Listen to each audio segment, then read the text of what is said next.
In this lesson, we talk about triple integrals, and we have integrals like this, and the function is a function of three variables. So we have f of x, y, and z.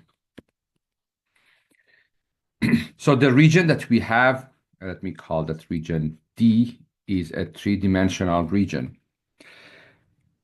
And the differential here is dx, dy, dz, but depending on the given integral, they might have different orders. So I call that product as dv. So depending on which integral is the inner integral, which one is the middle integral, and which one is the outer integral, we might have different possibilities. So this dv could be dx, dy, dz. This happens when the inner integral is with respect to x, the middle integral is with respect to y, and the outer integral with respect to z. Or this could be dx, dz, dy. So inner integral is x, middle integral is with respect to z, and outer integral with respect to y. We might have other orders like dy, dx, dz, or dy, dz, dx, or dz, dx, dy, or dz, dy, dx. So we have these six possibilities for dv. Depending on in a given integral, depending on the order, we can determine that the inner integral is with respect to what variable, the middle integral with respect to what variable, and the outer integral with respect to what variable.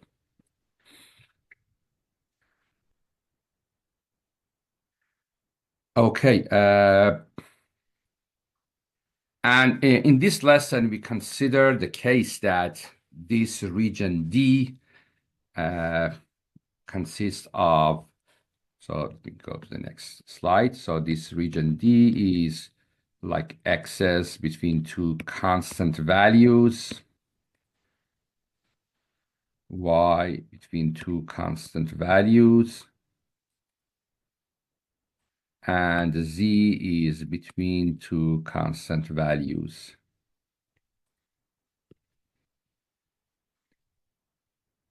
Of course, there are other cases, but the case that we study in this lesson is this situation. So A, B, C, D, and M and N are constants, are given constants. Before doing examples of how we calculate triple integrals, let's explain that what is the importance of this triple integral, or what interpretation we can have for this triple integral. Depending on the context, it might have different interpretation, but one interpretation could be that this f of x, y, z is the density function at any point x, y, z.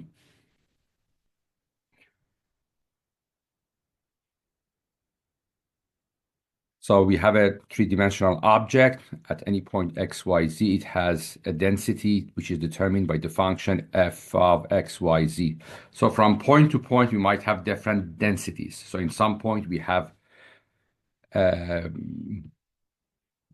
more density, in some points less density. And if you want to find the total mass of the object, this triple integral does the job and calculates the total mass. So the space is not necessarily a uniform space, meaning that at different points, we might have different densities. And that's why the triple integral would help us to find the total mass. Of course, in different contexts, we can find different interpretation for the triple integral. Now let's see examples of how to calculate triple integrals. The first example that we have is the triple integral of the given function is xz over y, and the differential is dy dx dz. So dy came first, meaning that the inner integral is with respect to y. So for the inner integral in this problem, y runs from 2 to 4.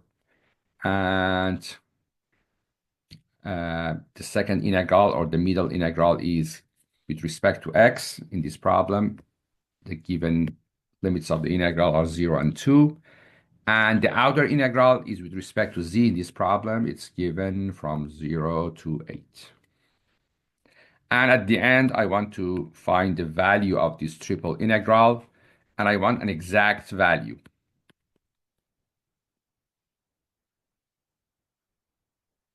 So I don't need estimated decimal values, just exact value.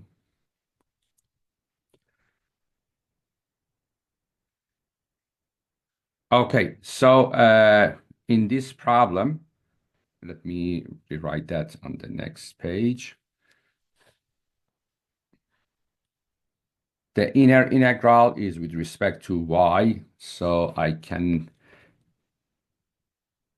pull out xz from the inner integral because with respect to y, x and z are considered constants. So I will have the middle integral and the outer integral. And this is the inner integral, which was with respect to y. So this, excuse me.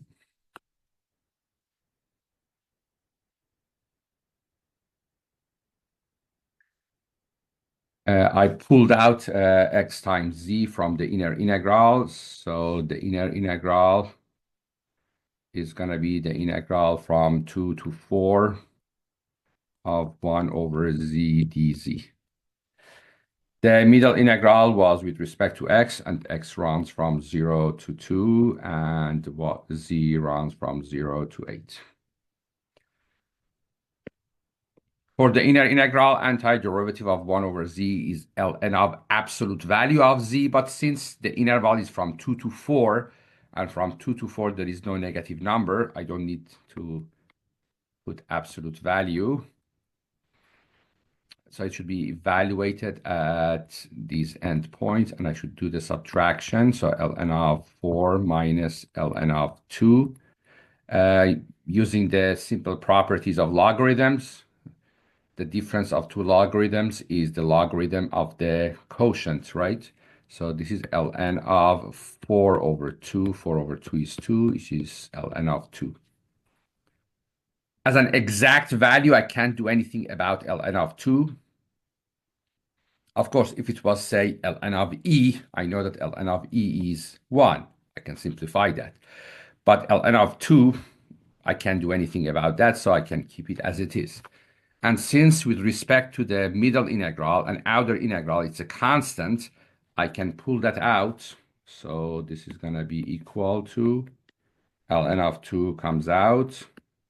And now we have a double integral. So 0 to 2 and 0 to 8. xz dx dz. Again, for the middle integral, or in fact here the integral that becomes the inner integral now. With respect to x, z is a constant, so I can pull out the z from this integral. So what I have, ln of 2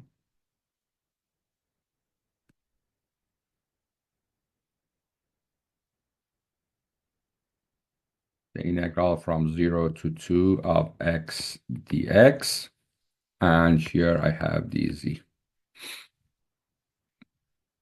Antiderivative of x is x squared over 2, and it should be evaluated at these endpoints. At 2, it is 2 squared over 2, which is 2. At 0, it is 0, so this is just 2.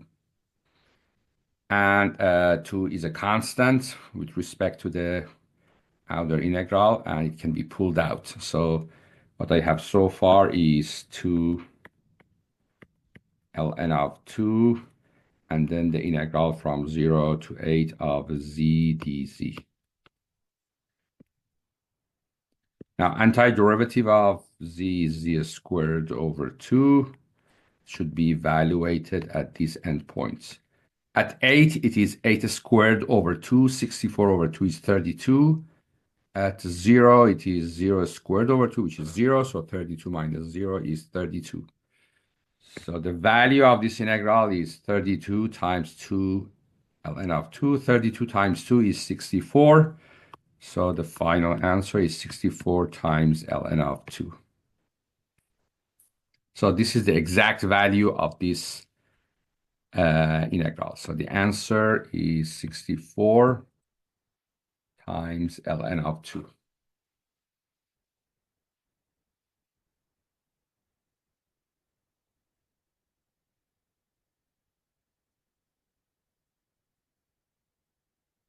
Okay, let's do another example.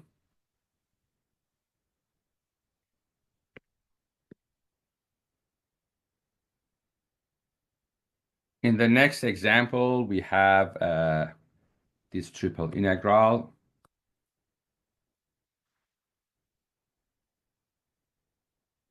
dz comes first, meaning that the inner integral is with respect to z, then dy, the middle integral with respect to y, and dx, the outer integral with respect to x.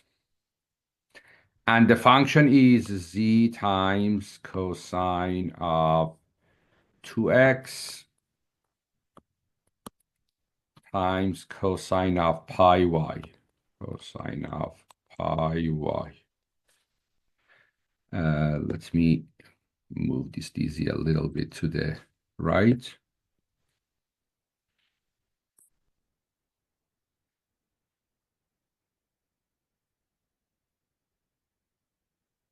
So the function is z times cosine of 2x, cosine of pi y, and the differential is dz dy dx. That is z here.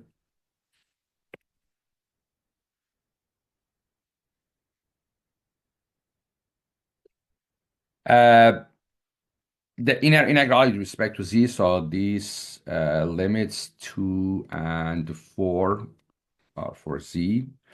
The middle integral is with respect to y, so these 0 and 1 over 6 are the limits of that integral, and I have 0 to pi over 2. I'm sorry, 0 to pi over 4, which is for the outer integral. And at the end, I want to find the exact value of this integral.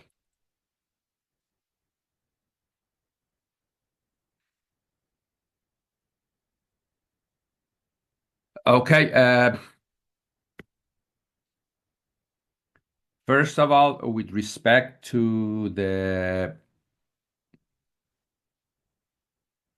inner integral, with respect to z, cosine of 2x and cosine of pi y, they are constants. They can be pulled out of the inner integral.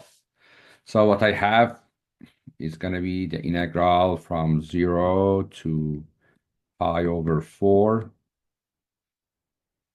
the integral from 0 to 1 over 6, cosine of 2x, cosine of pi y, and of course, the middle integral was with respect to y, the outer with respect to x. And here, the inner integral is the integral from 2 to 4 of z dz. This is quite simple. Z squared over 2 evaluated at these end values. At 4, it is 4 squared over 2, which is 8. At 2, so it is 8 minus. At 2, it is 2 squared over 2, which is 2, so it is 6. So the value of that inner integral is 6. It's a constant for the other two integrals, so it can be pulled out. So let me continue on in the next page. So I will have that 6 pulled out, and then the integral from 0 to pi over 4. The outer integral was with respect to x. Now the middle integral that becomes now the inner integral was with respect to y, and it was the integral from 0 to 1 over 6 of cosine of pi y. There is a cosine of 2x, but with respect to y is a constant, so I can put it here.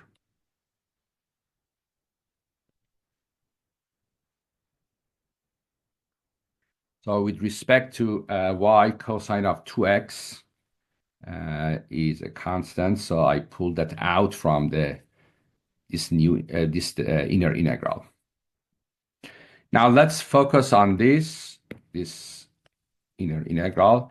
You know that antiderivative of cosine of ky is 1. Oh, I forgot dy here, part of the notation that's necessary. Antiderivative of cosine of ky is 1 over k sine of ky.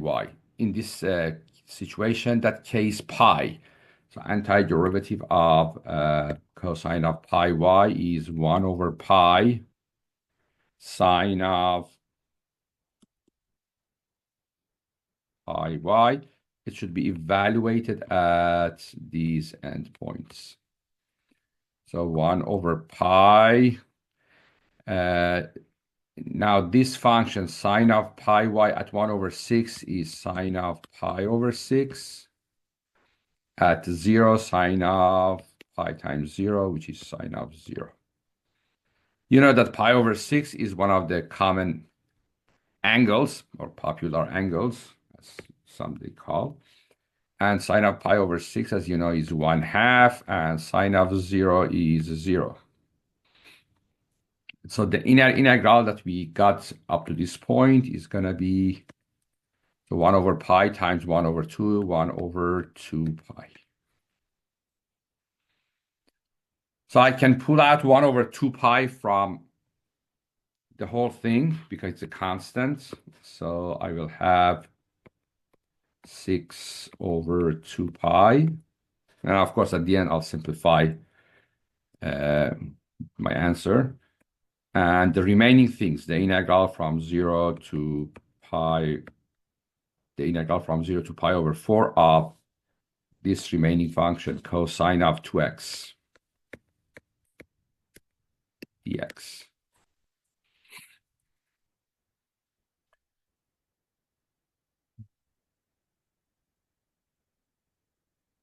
So 6 over 2 pi. And the value of this integral, antiderivative of cosine of 2x, is 1/2 sine of 2x. As I mentioned for the integral on the top, antiderivative of cosine of kx is 1 over k sine of kx. In the integral at the bottom, that k is 2. So I should evaluate at these endpoints. So 1/2 at pi over 4, sine of 2 times pi over 4 is pi over 2. Minus sine of 2 times 0 is 0.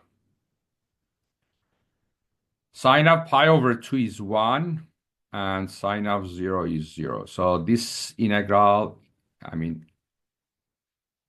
this remaining integral is 1/2. So this 6 over 2 pi must be multiplied by 1/2, which gives me 6 over 4 pi. We need to simplify our answer, but keep it as exact. So 6 over 4 is 3 over 2. So the final answer is 3 over 2 pi. And since I want an exact answer, I don't go further than this. So the answer here, excuse me, the answer here was 3 over 2 pi.